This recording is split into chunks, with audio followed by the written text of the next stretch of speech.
Hello everyone, Luke here with another F1 video. We've recently had the first race of the 2021 season with the Bahrain Grand Prix, and it looks like things have changed up ever so slightly with the grid. Red Bull and Mercedes look extremely close together, and there's been changes in the midfield as well. McLaren still look very quick indeed. It looks as though Ferrari and AlphaTauri have moved up ever so slightly, and Aston Martin and Alpine might have just moved back from their positions last season. At least though, Aston Martin managed to get a point. Alpine have none after the first race of the season, and is this going to be worrying signs for the French team in the season ahead? Now, I thought I'd start off this video by talking you through the history of Renault, or Alpine as they're now known, in Formula 1. Get yourself a cup of tea, folks. This is going to take quite a while. They first joined in 1977, bringing with them a new car and a brand new concept of engines to Formula 1. They were the first team to try out the turbocharged engine. The car got nicknamed the Yellow Teapot in the first few years. The turbos were extremely unreliable, but by the late 70s it was clear that they were the engine to have, and Renault took their first ever victory in Formula 1 at the 1979 French Grand Prix.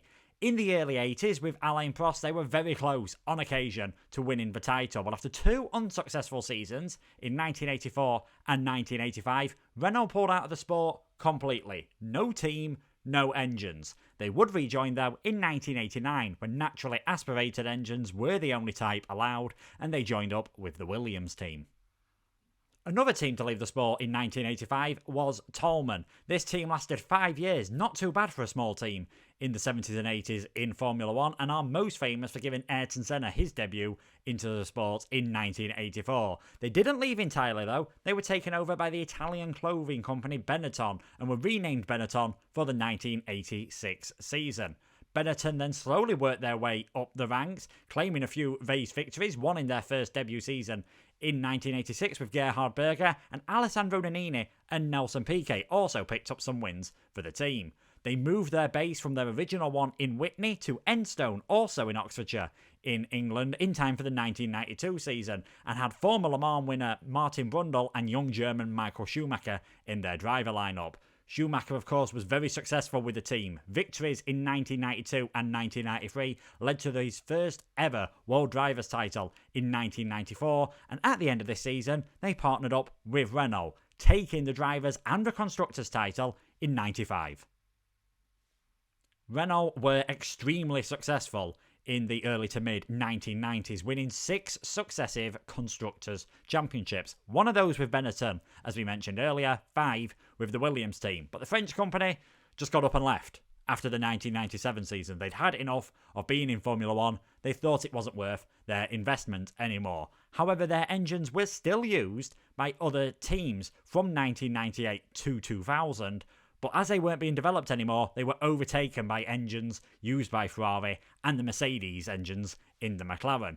Benetton renamed their engines Play Life and didn't do that well. Williams renamed theirs Mechachrome, didn't do that well. BAR and Arrows used Supertech engines and didn't do that well. Before the 2000 season started, however, Renault were back in Formula 1, buying the Benetton Formula 1 team, and renamed the team at the end of the 2001 season. The new team got off the mark instantly. A very good 2002 season where they finished 4th in the championship, an improvement on Benetton's 7th in the previous year. Fernando Alonso and Jarno Trulli took 1 victory each in the 2003 and 2004 seasons respectively, before the Spaniard claimed the Enstone team's first driver's title in 10 years in 2005, backing it up in 2006 with his second title, Renault winning the Constructors in both years. However, after that, the team went into a decline. Alonso went to McLaren in 2007, returned to the team in 2008, and that was the year of the famous Crashgate scandal. Nelson Piquet crashing on purpose to help Fernando win the 2008 Singapore Grand Prix. This didn't come out until a year later, and this, with the financial crisis, was enough for Renault to decide to leave the sport at the end of 2009. Unlike BMW and Toyota, it wasn't a clean break for the French manufacturer at the end of 2009. They sold 75% of their share in the Enstone team to Genii Capital, and the team was known as Renault for the 2010 season.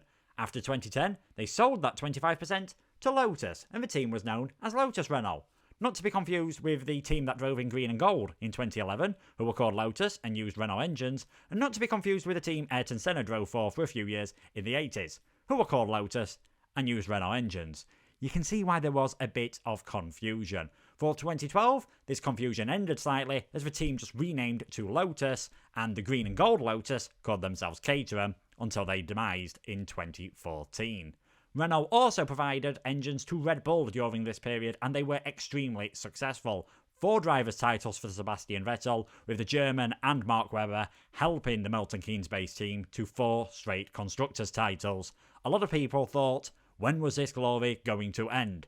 The hybrid era provided the answer. Renault did not have a good engine for the first part of this. Mercedes was the one to have, and the relationship between Red Bull and Renault soured completely before finally breaking up after the 2018 season, where the Austrian team has now moved to use Honda engines. In 2012 and 2013, former Finnish world champion Kimi Raikkonen drove for the Lotus team. Fortunately for them, he was extremely successful. Unfortunately for them, he was extremely successful. He got money based on how well he did in the season, and his fantastic performances in those 2 years nearly bankrupted the team. They needed to bring in Pastor Maldonado as a pay driver alongside Romain Grosjean for 2014 and 2015, and the car was severely suffering from a lack of funds. They only managed 1 podium across those 2 years. At the end of 2015, with Gina Capital nearly bankrupt and unable to fund the Lotus team anymore, they reverted back to being called Renault as the French manufacturer came in to take them over at the start of the 2016 season. Renault then stayed in Formula 1 for 5 more years, up until the end of last year, where they decided to rebrand the team Alpine in time for the 2021 season. I did warn you, it was going to be a bit long-winded and a bit confusing. Now, it was a pretty good year for Renault in 2020. They got 3 podiums, Daniel Ricciardo getting 2 and Esteban Ocon getting a 2nd position at the Sakir Grand Prix. This helped the team to another 5th in the Constructors' Championship, with the Australian finishing 5th in the Drivers' Championship, the best we've seen from the Enstone team since Kimi Raikkonen in 2013. However, there were a lot of changes in the driver market last season, all kicked off by Sebastian Vettel being let go from the Ferrari team, and Daniel Ricciardo took his opportunity to leave Renault and went to McLaren, who also left Renault to go to the Mercedes engines, as he feels they will give him a better chance of winning the title before he leaves Formula 1, seeing as he is in his 30s now, so he knows time might be running out. This left a hole alongside Esteban Ocon, and Renault decided the man to fill this hole was their 2-time world champion, a man who first drove for them in 2003, Fernando Alonso. There were some other changes higher up the order as well. We know Renault decided to rebrand their entire motorsport outfit, and that is why the team is being called Alpine from 2021 and beyond. And there was also a change in team management. Cyril Abiteboul left the team, and I'm sure Christian Horner was absolutely delighted about that fact, and he has been replaced by former Suzuki MotoGP boss Davide Brivio, who did help get Suzuki to their first driver's title in 20 years. The only constant at Alpine/Renault since joining in 2016 has pretty much been change. Only one driver lineup has lasted more than 1 full season, and that was Nico Hülkenberg and Carlos Sainz, who became teammates partway through 2017 and were teammates for the entire 2018 season, so they could probably do with some consistency. They've also seen other teams catch up and overtake them. McLaren, who were struggling, seem to be at the head of the midfield. Force India, who obviously became Racing Point, who became Aston Martin, have really moved forward since Lawrence Stroll took over the team, even if they do look to have taken a step back in 2021. And AlphaTauri, they've moved forward through the order, and they're probably near the front of the midfield as well, whereas Alpine haven't really progressed. There's also the Fernando Alonso factor. Yes, he's an extremely quick driver, but there always seems to be tension when he's in a team, and you could argue that this drags the team down ever so slightly. He might be able to maximise all the performance out of the car, but will he really be able to develop the car, and how long will he want to stay for? And this begs the question, who will be Alpine's lineup for the 2022 season? There's Fernando Alonso. Yes, he's extremely quick, but if he doesn't see a lot of progress, he turns 40 this year, will he really want to hang around much longer?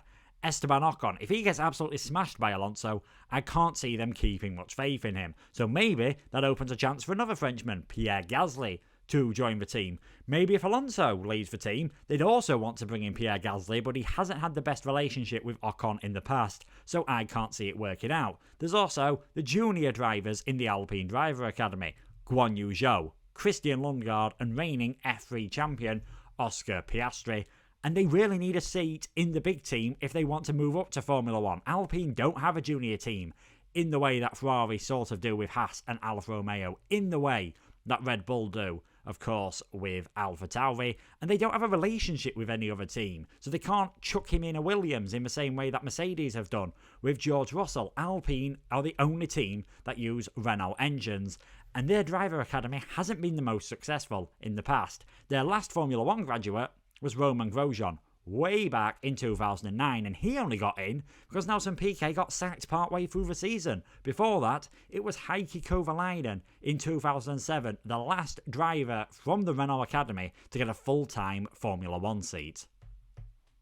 It's not all doom and gloom though for the Alpine team. Fernando Alonso got through to the final stage of qualifying in Bahrain, and who knows, if it wasn't for an errant sandwich bag, probably would have picked up some points.